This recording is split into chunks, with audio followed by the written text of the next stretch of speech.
Want to level up your leadership? Welcome to The Boss Coach.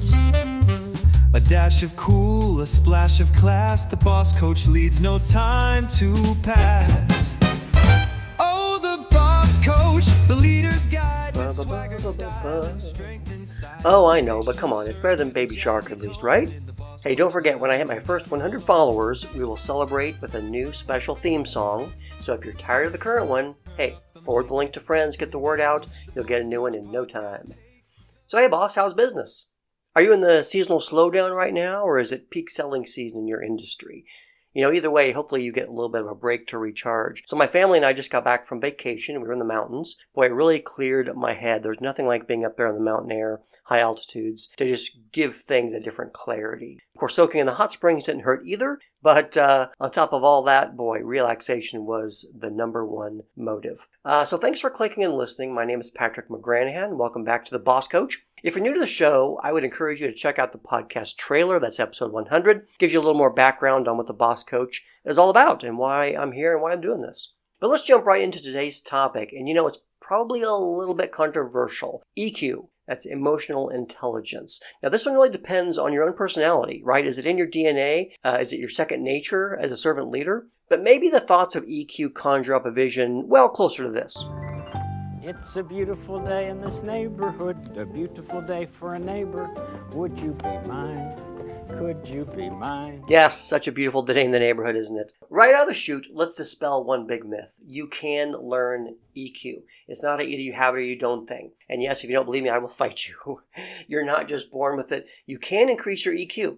And as always, I'm not going to spend a lot of time selling you on why EQ is important, right? I think we all agree on that. Harvard Business School found that evolved emotional intelligence is actually the strongest predictor of high performance in both leaders and individual contributors. They stay calm, they resolve issues more quickly, they work more empathetically with coworkers. It's not just the right thing to do, it's also more productive. It gives you more efficiency in your leadership. So I know you get that it's important, but if you cringe at the thought of emotional intelligence as being one of those gooey skills, it's not because you don't believe in it. You just think it's hard, right? It's hard to do. And that's where I come in, boss. I'm going to be modeling effective leadership EQ in just 4 steps. But first, I keep saying emotional intelligence and EQ like everyone knows exactly what that means. And again, it's sort of a slippery topic. So let's settle on some common language here. Emotional intelligence is the ability to understand and manage your emotions, as well as recognize and influence the emotions of those around you. Can be hard for some people, can be easy for others. And this subject isn't that old. It was actually coined in the 90s by John Mayer, not that John Mayer, and Peter Salovey. But then it was popularized by Daniel Goleman, who told Harvard Business Review something really interesting about EQ. The most effective leaders are all alike in one crucial way. They all have a high degree of what has come to be known as emotional intelligence. And then he also says that IQ, or regular intelligence, can get you in the door, but EQ is what makes you climb the ladder. Okay, so you can't just have smarts, you have to also have emotional intelligence. So we all agree EQ is a big deal. How can we identify when we might have an issue with emotional intelligence? How can you self-diagnose? We're not always really good at being able to scrutinize ourselves, and myself included. So think of it like this. Do people often misunderstand you? Is it hard to express your emotions? Like, do you have a hard time really telling people how you feel? Or even knowing how you feel? Is it hard to acknowledge other people's emotions and personal issues? Are they venting to you or talking about personal items and it just kind of goes over your head? Are conversations strained? That's a big one. Do you have a hard time making small talk or big talk with people? Do you tend to blame others when those things happen? Or meaning, do you blame them for having emotions? Do you put it back on them for having those feelings? Do you sometimes have outbursts and end up apologizing later? Do you struggle with basic social skills? I bet a bunch of us do. So if any of those sound familiar, you probably have a little improvement to do on emotional intelligence. And that's okay. We're going to work on that right now. But here's kind of a funny example at my wife's work. She works with a few people. It's a relatively small office. But a woman from the office came up to her and started asking a question. Immediately, my wife said, oh, good morning. How are you doing? And the woman stopped and goes, oh, we're doing small talk. Okay. Acknowledging that, okay, I'm here to do business and I really don't care about your good morning or your small talk. If you've ever kind of had that thought with people, then probably need to work on your EQ. Now, not everyone needs a full dossier on your morning's activities before you can start with business talk. But it's about recognizing when, okay, we're going to engage in some conversation. We're going to do a little bit of seeding of the ground right now and niceness before we get into asking for things. That's what it's really all about. All right, so let's let's look at those 4 key principles of emotional intelligence, the levers that you have to effectuate your own EQ. They are self-awareness, self-management, social awareness, and relationship management. There's a big through line there that we'll talk about at the end. But let's jump right into number 1, self-awareness. You know, self-awareness is the core of everything. It describes your ability to not only understand your strengths and weaknesses, but also recognize your emotions and also their effect on you and your team's performance. Studies show 95% of people think that they are self-aware, and only about 15% actually are. I don't know how to put this, but I'm kind of a big deal. That's right, we all are, aren't we? So how do you do this? How do you become more self-aware? Do a 360 feedback to evaluate your performance and then match it up against the opinions of your boss, peers, your direct reports. If you're not sure what this means, it's sending out a survey to your peers, but you also fill it out on yourself. And then you check to see what the delta is between the two. For example, a question might be, I am easy to talk to. You'll say, oh, sure I am. But your peers might say, maybe a 4 out of 10. Then you know where you have to work on some things. But with this survey data, you'll have a better idea of how you're perceived by others. Now, we're going to have a future episode on branding also, which is remarkably enlightening. But this is just a branding light bit on this self-awareness. All right, number 2 is self-management. Now, that's the ability to manage your emotions, particularly in stressful situations, and then, of course, maintain a positive outlook despite setbacks. You have to be positive all the time. It's not really about wearing your heart on your sleeve. You want to be able to sort of hide that when you need to. So if we're able to, in number 1, be self-aware, that means we can then self-manage. But you first have to know exactly how to tell what your emotions are. You have to know yourself well enough to identify it. Because I'm a hot little potato right now. That's right. All right, so how do you do this? How do you manage yourself? First, I would say hold your reactions. Like before you want to immediately react to something, just freeze for a moment. Be mindful. Tell yourself you don't have to give an immediate reaction. Pause, breathe, collect yourself, whatever it takes to manage your emotions. If you have time, take a walk, call a friend, whatever. But until you can more appropriately and intentionally respond. Some people can come up with the right answer right away. Flick of a switch. That's great. Not everyone's like that. So if you're the other 99% of us, just take a second. You don't need to react right away. You will later regret, oftentimes, what you said in heated moments. I know we've all had that situation. Okay, number 3 is social awareness. That's all about reading the room. It's the ability to recognize others' emotions and the dynamics in play within your organization and the situation. It's a lot easier, of course, when you have empathy. Charles, a man has died. Read the room! So how do you do this? Boost your empathy. Now, we're going to have an episode just on this, of course, but here's sort of a preview to it. And there's 3 easy methods. Number 1, be curious about people. Ask questions. I love this story of, you probably know I'm kind of a Star Wars nerd, but when they were making the Han Solo movie, the standalone, you might call it the Solo movie, they were interviewing the person cast for Lando Calrissian, the young Lando, and that was Donald Glover. Love him. You also may know him as Childish Gambino. You might know him as Troy on Community, a great show. Donald Glover was cast, and he got to meet the man himself, Billy Dee Williams, who played the original Lando Calrissian. And so in that meeting, of course, Donald Glover asked Billy Dee Williams, how do you be Lando? And so Billy Dee said, to be Lando, you be charming. And Donald Glover, love him, rather than take that answer, he didn't quite get it. So he laughed and he said, okay, how do you be charming? But Billy Dee, not skipping a beat, said, to be charming, you be interested. Be interested. Ask questions. Show the other person that you care about what they may be thinking or about their life. That's how you be charming. You be interested. I always love that one.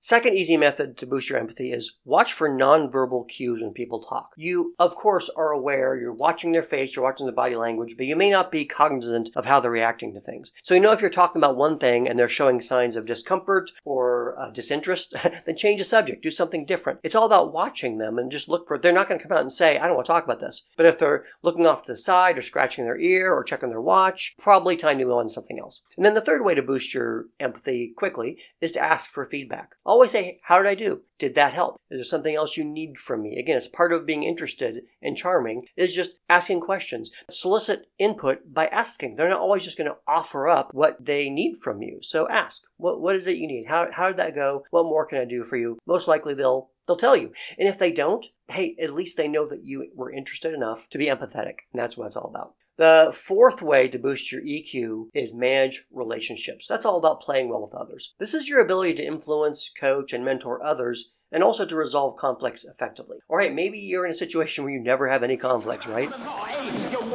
Gentlemen, you can't fight in here. This is the war room. All right, so how do you do this? How do you manage relationships? It's not about avoiding conflict. It's about addressing it properly when conflicts arise, because they always will. So you got to suck it up and have difficult conversations sometimes. There was a survey by the Society for Human Resource Management, and it said 72% of employees, 72%, ranked respectful treatment of all employees at all levels as the top factor for job satisfaction. That's a bonkers number, 72%. The ability to manage conflicts and manage those relationships is of top importance. Okay, boss, can you do all these? Be self-aware, self-manage, be socially aware, and manage relationships? Okay, so now do you see the through line? It's all about awareness and management of yourself and others. It's actually all part of the same thing, but at different angles in those 4 quadrants. Harvard Business School also suggests a few things that can help you to become more emotionally intelligent. Journaling, or blogging if you prefer, but writing down your feelings. You get more in touch with how to tell your own emotions, how to self-regulate, if you can read it later and you can say, hey, I'm feeling this way. I'm going to write it on paper and it might make more sense. Then you can even go back to past entries and say, wow, what was I feeling then? That's, I didn't know I had the ability to think like that. You can surprise yourself. All right, Harvard also suggests active listening. We've talked about this before. I have kind of a hot take on active listening, but as long as you are using active listening, repeating back what you've heard to make sure that you understand each other, and then follow up on that is what's most important. Also, check yourself, check your emotions. Always be looking at the way that you are showing what you're feeling. Does your face have an inside voice or an outside voice, right? Also, take online courses. There's a bunch of them. I know my company uses Coursera, offering lots of free classes on everything, and EQ is definitely one of them. But it all boils down to this. You can learn EQ. That's what we started with. You can make yourself more emotionally intelligent. Being smart isn't enough anymore. You need to have emotional intelligence, and I'm telling you, it's totally doable. And to prove that, let's go back to Mr. Rogers again. Fred Rogers has this one quote that blows my mind, and not a lot of quotes blow my mind. But he said this: anything that's human is mentionable, and anything that is mentionable can be manageable. I'm going to say that one again. That's a lot. Anything that's human is mentionable, and anything that is mentionable can be manageable. See, the first step to being emotionally intelligent is acknowledging feelings, right? And that means mentioning it. Anything that's human, and emotions are inherently human, is mentionable, meaning acknowledge it. Just talk about it. Just get it out in the open. Don't hide it. And if you can acknowledge it, then you can control it. That's the manageable part. And there's nothing more important to leveling up your own leadership than increasing your emotional intelligence by being able to acknowledge what the emotions look like and then being able to regulate them by making them manageable. So here's what you can do right now today to help in terms of assessing your own emotional intelligence. Go to eqdna.mtdtraining.com. I'll put that URL in the episode description. But this is a survey based on Dan Goleman's work. Go through it. It's free. And when I say it's free, I don't mean you get to the end and then they say, pay us $12 to get the answers. No, it's actually free. And I just scored okay, just so it makes you feel better. I was in the 80s. I was like a B on emotional intelligence. I thought I'd be higher. So I really encourage you to go out and take it yourself, check your score, write it down, email it to yourself, post it somewhere, just make it known, and then take it again in a couple of months, and you'll see how you've grown in your emotional intelligence. But this is a great way to get a good baseline as of right now. How's my EQ? How am I doing? And how can I improve that? All right, boss. Well, thank you for your time. I am Patrick McGranahan, the Boss Coach. Make sure to thumbs up and follow so we get notice of new episodes. And hey, please share my episodes with friends. That's a great way to spread the word. I really appreciate it. It also gets my my listens up, which I also like. Oh, send your comments too. I really love to hear from you and take your suggestions for future episodes or just your feedback on how you react to this. Like, drop some comments and say how you think your EQ is. Or you know what? If you feel really brave, drop in the comments how you scored on that EQ assessment. If you're brave enough to do that, then you're already 10 steps ahead in becoming more emotionally intelligent. Okay, until then, I'll see you next time on The Boss Coach. Back to work, boss. You please, won't you please, please won't you be my neighbor?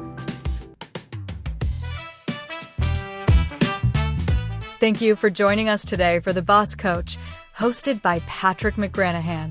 We'd also like to thank our associate producer, Hannah, and consulting contributor, Stephanie. Original music provided by Sono AI Studio. All statements and opinions by our host and guests are solely their own observations and may not reflect those of their contemporaries or employers. Please check out other episodes of The Boss Coach for more valuable opportunities to level up your leadership. Until next time, I am your announcer, Ava. Have a great day, and as always, lead with your heart.